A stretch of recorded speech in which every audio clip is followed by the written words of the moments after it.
Não, o jogo do Flamengo não foi bom. Eu gostei de uma frase do Tite. As entrevistas dele são bem enfadonhas, todo mundo sabe disso, né? Mas eu gostei de uma frase dele que foi assim: como é que é? Em terra de imediatista, quem tem paciência é rei, uma coisa assim. É óbvio que tem que esperar Olha, a montagem de um time, que isso não acontece de uma hora para outra, né? É evidente.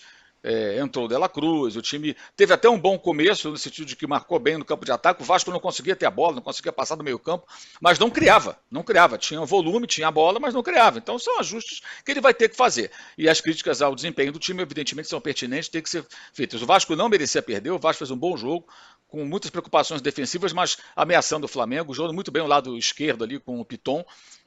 Acho que ali a culpa não foi nem tanto do Wesley, faltou o Dela Cruz apoiá-lo um pouco mais ali, ele, o Cebolinha não ajudaram tanto defensivamente, nesse lado específico, no caso o uruguaio, e aí o Wesley ficava muitas vezes em desvantagem, né? O Flamengo não teve Ayrton Lucas e aí teve que improvisar o Varela no lado esquerdo, o Wesley entrou do lado direito. Foi um jogo que teve até bons momentos, o Vasco teve duas chances incríveis que o Léo Pereira, que foi o melhor em campo, impediu que a bola entrasse, né? O Rossi cometeu uma falha ridícula no segundo tempo e desperta muita insegurança no torcedor, o goleiro argentino. Mas o assunto acabou sendo o Gabriel, porque houve um pênalti já com 41, 42 minutos, né, no Arrascaeta. Não entendi a reclamação dos vascaínos, que foi de fato dentro da área, né? O vídeo mostra claramente ali quando aparece no telão. Não sei se foi ilusão de ótica, um pênalti meio tolo, mas ele aconteceu. E a cobrança do Gabriel. O Gabriel, ele tem uma maneira de bater o pênalti, que ele espera até o final, o goleiro faz o movimento para um lado e ele rola no outro. Só que os goleiros já perceberam isso, Gabriel. Só você que não percebeu. Então o que acontece? O Léo Jardim esperou até o último instante e defendeu. No dia 15 de fevereiro do ano passado, o Vinícius Dias, goleiro do Volta Redonda, defendeu um pênalti do Gabriel no Campeonato Carioca. Foi o primeiro goleiro a defender um pênalti batido pelo Gabigol desde que ele chegou ao Flamengo. Antes, só o César, goleiro do Flamengo, pegou contra o Santos, Gabriel no Santos, em 2018. Ele bateu dezenas de pênaltis, né? Esse goleiro do Volta Redonda defendeu. Depois disso, ele perdeu um contra o Cruzeiro na trave, no Maracanã, no empate 1-1. Perdeu um que o Gabriel Grando defendeu, parecido com o de ontem na Copa do Brasil, naquela vitória 2-0 em Porto Alegre. O Flamengo venceu, mas ele perdeu o pênalti. E ontem de novo. Então são 4 pênaltis perdidos em menos de um ano, 3 com defesas dos goleiros, sempre o goleiro esperando a batida. E ele não diversifica a sua cobrança. O pior, quando ele vai dar entrevista na saída do campo, parece que nada aconteceu. Ele não demonstra nenhum arrependimento da forma como bateu, de ter chutado nas mãos do goleiro de uma forma até displicente a chance de dar uma vitória à sua equipe.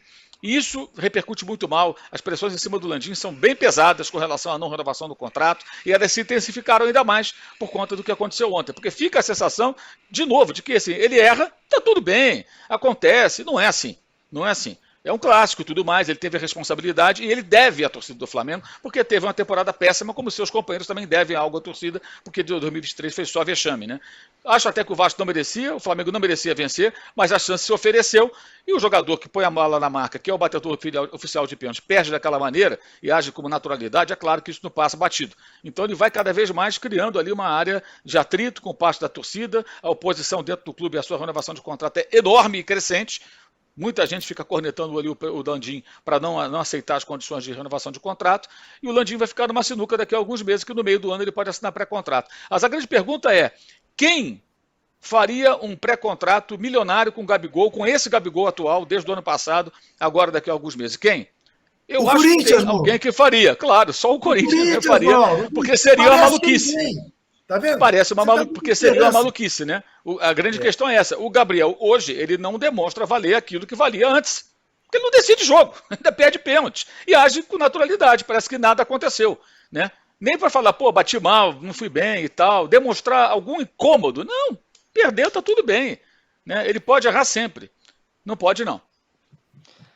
O Danilo, Palmeiras, hein? Precisando do atacante, o Hendrick vai embora, assina um pré-contrato, já levou o Caio Paulista aí do São Paulo pro Palmeiras e tal. Olha o Gabigol aí, chegando no meio do ano dando sopa. Mas falando sério, 0-0 até que foi bom pro Vasco, né? O Vasco fez um bom jogo, ia ser castigado ali no final com o gol. O Vasco jogou na estratégia claramente de segurar o máximo que conseguisse o Flamengo. De fato, deu uma estratégia, dá para falar que foi uma estratégia que deu resultado. E aí o pênalti do Gabigol seria exatamente o que você disse, um castigo. Em relação ao Gabigol, né, eu acho que o Mauro descreveu bem. É um jogador muito vitorioso, que ganhou tudo praticamente que disputou lá no Flamengo, fez gol em final e tal, mas vem de um 2023 péssimo. e começa 2024 também longe de ser elogiável, né? Nos PC fez a brincadeira, eu sei, mas tem gente que brinca com isso, mesmo de verdade, palmeirense, falando, pô, dá para conversar com o Gabigol, né? Bom, lembrando que quando o Palmeiras pensava em tirar o Bruno Henrique, por exemplo, seria para já, né? Porque o Bruno Henrique já estava ficando sem contrato. No caso do Gabigol, teria que esperar aí praticamente o ano todo, né? Até o ano que vem. Assinaria esse pré-contrato agora, mas imagina o pacote que é trazer o Gabigol hoje em dia, Tironi. O Abel tem super medo de perder vestiário, trazer jogadores muito relevantes que às vezes podem desestabilizar. O Gabigol tem todo esse combo e mais, não está resolvendo do jeito que ele já resolveu, né? Então, eu acho que vai ser um problema. O Gabigol, na brincadeira que ele fazia com o Corinthians ali, de paquerinha, né, que a gente pode falar assim, parecia que ele estava conseguindo fazer o flamenguista pressionar a diretoria e tal, mas esse início de ano tá jogando contra ele mesmo. Acho que tá mais pelo que o Mauro falou. Quem é que vai querer esse pacote Gabigol? Só se for o Augusto Melo, que não, de fato não tem dado nada certo que ele faz no Corinthians, né? Danilo, diga. O Corinthians, o Gabigol, segundo o Augusto Melo, tem o perfil do corintiano, o que é péssimo por perfil do corintiano. E não pode ter um perfil mais anti-Palmeiras atual do que tem. O Gabigol. O Gabigol, sem dúvida. Você olha para o elenco do Palmeiras e vê se tem alguém que chegue perto. Aqueles que tentaram um dia se aproximar de uma qualificação como bad boy e tal, papá, o Abel abriu mão assim rapidinho. Manda embora. Então não tem para Gabigol no Palmeiras, não. Não cabe. Eu queria saber de você, Igor, que estava lá no jogo, acompanhou tudo, como é que pegou essa maneira como ele bateu o pênalti? Que ele bateu muito mal, né? Queria saber como é que a arquibancada reagiu. O estádio estava pró ou contra Gabigol? Boa tarde, Jadome. Faz tempo que a gente não se fala. PVC, André Hernan. Culpa minha, estava de férias, né? Mas o direito do trabalhador também. Muito bom estar de volta aqui no De Primeira para falar sobre futebol com vocês. E ontem, né, um cenário no Maracanã, primeiro clássico do ano, Flamengo e Vasco. 44 do segundo tempo, bola nos pés de Gabriel Barbosa ou Gabigol para dar algum número efetivo para esse clássico que estava empatado, muito equilibrado, e aí na hora H o Gabigol, que tinha saído do banco de reserva, já entrado durante a partida junto com o Bruno Henrique, substituindo o Pedro Cebolinha, Gabigol falhou na hora H, perdeu o pênalti que poderia ter decidido o clássico a favor do Flamengo, do Tite, enfim, a torcida, claro, um ar de decepção geral por conta da perda do pênalti, né, uma defesa no cantinho esquerdo ali do Léo Jardim, que foi bem. O Gabigol bateu fraco, como você mencionou, Domi, aquele ar de decepção. Você me perguntou como é que estava o clima do Maracanã para o Gabigol, estava favorável sim, né? Porque quando ele vai se aquecer e o momento que ele entra no jogo junto com o Bruno Henrique, a torcida faz um frisson muito grande. Inclusive também naqueles momentos prévios ali de revisão do VAR, do lance sofrido pelo Arrascaeta, né? Do pênalti sofrido pelo Arrascaeta.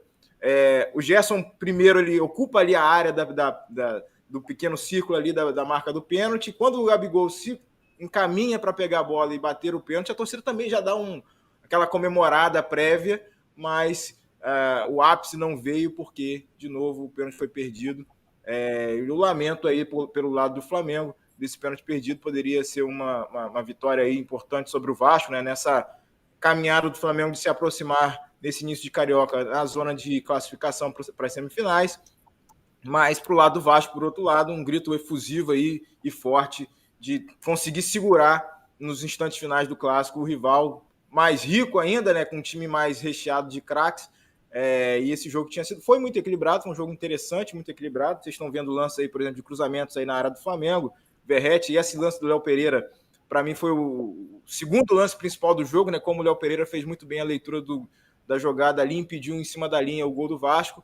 E para o Gabigol ficou esse lamento, e ele passou na zona mista ali em silêncio, ele falou no campo, né, deu suas explicações, lamentou, concordou que sim, deveria ter batido mais forte, mas na prática ele não conseguiu executar, e o Flamengo e o Vasco saíram 0-0 no placar. Esse é um misto de frustração para um lado, um misto de alívio para o outro, mas enfim, um clássico muito movimentado, mas que não teve gol, muito por conta do Gabigol. O PVC, e na coluna do Mauro César Pereira hoje, ele escreveu que o presidente Rodolfo Landim está muito pressionado, já que no meio do ano o Gabigol pode assinar contra o clube, só que um novo contrato custaria caro, e por isso ele está recebendo muita pressão de vários lados ali de dentro do clube. Qual seria a melhor solução, na sua opinião, PVC? Eu renovaria o Gabigol. Renovaria agora. Assim, essa briga Ninho do Urubu versus Gávea tem que ter um cérebro. E o cérebro tem que ser de quem preside, de quem comanda. Não pode ser pela pressão. O Gabigol não está jogando bem. Ele jogou até bem o jogo do meio de semana contra o Sampaio Corrêa, mas contra o Sampaio Corrêa, se se fosse eu, era capaz de fazer um gol também. Que isso? Vou te mandar uma foto. Vou te mandar uma foto. Manda para Domi também. Temos imagens? Temos imagens, Peraí. Já já mando. Seixas. Achei. Vou achar. Eu acho que o Gabigol é um ídolo. Ele representa muito para o Flamengo. O Flamengo não vai correr o risco, não deve correr o risco dele acertar com outro clube em junho e criar um clima pior ainda. Imagina se o Gabigol assina um pré-contrato com um clube Al Hilal para jogar com o Jorge Jesus, Corinthians para voltar ao noticiário de janeiro, ou qualquer lugar do mundo, e depois ele faz um segundo semestre exuberante. E aí na eleição em novembro. O Flamengo, no ano da eleição, 6 meses exuberantes do Gabigol pelo Flamengo, sendo ele jogador do Flamengo. Não vai correr esse risco. Do ponto de vista eleitoral, é suicídio. Do ponto de vista da torcida, é um ídolo. Então, cara, é caro para renovar? Tá ficando cada dia mais caro.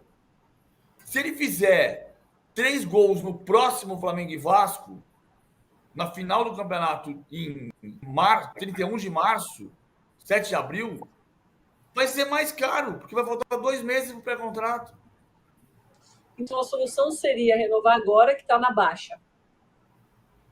Eu acho, sim, renova agora. Não vai ser barato, não é um jogador barato. É um jogador, você vai discutir o custo-benefício do Gabigol hoje, sem olhar para o custo-benefício dos últimos 5 anos. O custo-benefício do Gabigol hoje é alto. Eu não estou defendendo, veja, é diferente a situação do Everton Ribeiro.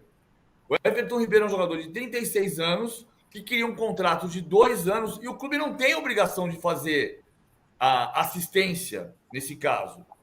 O caso do Gabigol é diferente. O Gabigol é um jogador que não está num bom momento físico, isso resvala na parte técnica, mas ele tem 27 anos, vai fazer 28 em agosto, ele tem pelo menos mais 4 anos de alto nível. Então você pode assinar um contrato com o Gabigol de 3 anos ou de 4 anos. Ele não vai ter valor de revenda, não vai. O Messi saiu do Barcelona, o Barcelona recebeu quanto? Zero. O Messi não deu lucro no Barcelona? A conta não é só do que quanto você recebe na venda. A conta é quanto você arrecada com a presença do jogador. E a gente viu, PVC, a festa que a torcida fez nessas partidas fora do Rio de Janeiro para ele, e como ele é ídolo gigantesco da torcida. Igor, queria sentir aí dos bastidores se você acha que o presidente Rodolfo Landim está mais inclinado, como disse o PVC, a assinar com ele. Duas questões aí. Uma questão política, muito bem levantada pelo PVC também, né? E essa questão da recepção da torcida, só para dar um contexto maior em relação a essa relação com a arquibancada em si, né? Você mencionou a recepção que ele teve fora do Rio e tal.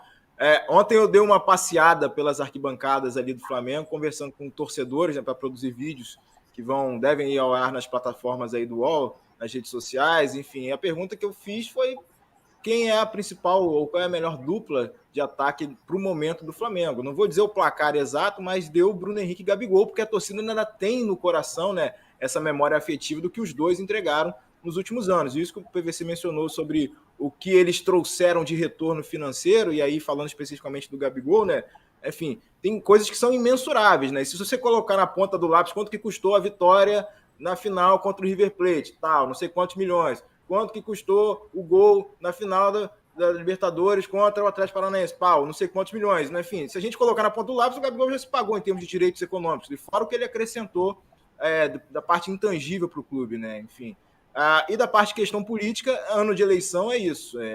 As vozes começam a falar no ouvidinho do presidente, pressão para lá, pressão para cá, mas o que a gente tem notado é um certo pragmatismo do Flamengo em relação a essas questões envolvendo o Gabigol. Tem que entender também o que o jogador vai querer para a vida dele diante desse contexto de ele estar na reserva com o Tite. A gente sabe que dá preferência do Tite pelo Pedro, tanto que levou o Pedro para a Copa do Mundo. Isso é um assunto que a gente já falou em outras edições de todos os programas aqui da nossa grade do UOL, mas de fato são interesses que precisam ser acomodados do Gabigol receber tanto, tendo essa condição de reserva, mas tem o histórico, enfim, variáveis nesse ano eleitoral que o Flamengo ferve, que precisam ser analisadas. E por hora a diretoria ainda não tem um caminho definido de aceitar as condições que estavam sendo colocadas. A gente lembra que desde o Mundial de Clubes, isso a gente noticiou, né? Desde o Mundial de Clubes que o Flamengo foi, o último, né? Que se o país agora foi no Marrocos, né? E que o Flamengo foi lá e já estava essa conversa do Marcos Braz com os representantes do Gabigol, enfim, iniciando a negociação, mas é uma coisa que se arrasta, os valores nunca chegam a um acordo de ambas as partes, né?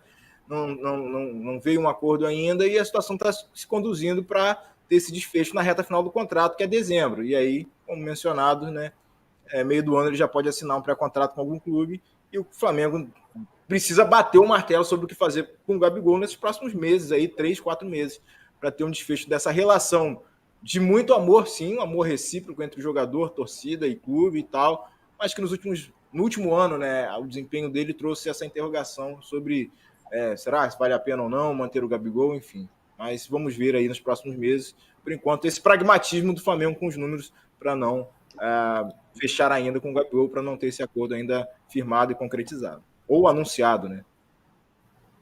Diga lá, Edan. O Gabigol, quando teve a história do Corinthians, e assim, muita gente falava, o Gabigol quer jogar no Corinthians. Eu sempre trazia algo diferente disso, né?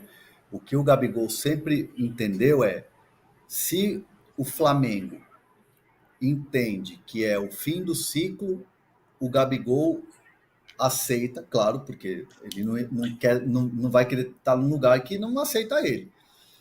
Mas a condição do Gabigol é encerrar uma história que ele entende que é muito importante na vida dele, que é das mais importantes da vida dele. Então, assim, encerramento de um ciclo bonito, fazer uma homenagem, uma festa e se despedir de maneira honrosa. É isso. Ele quer muito renovar, né? Eu já ouvi, inclusive, do lado do Gabigol, que a mão estava apertada, estava tudo certo, era só assinar. E aí teve o recuo natural do Flamengo e o Gabigol segue ali esperando para bater o martelo. Isso vai acontecer naturalmente para sim ou para não neste ano. O Gabigol tem uma situação muito confortável. Ele sabe disso. O Gabigol sabe que a situação dele é muito confortável. É querido pela torcida. A gente viu a quantidade de crianças em volta dele lá em Belém, no estádio Mangueirão. Ele é muito querido pelo torcedor e ele quer muito renovar o seu contrato com o Flamengo. Então a situação dele é confortável, ele está à disposição, quer brigar por vaga no time titular do Tite, mas ele sabe que se de repente o Flamengo não quiser mais dar continuidade a essa história, ele quer um encerramento bonito de uma história no Flamengo que ele entende que é das mais importantes da carreira dele, da vida dele.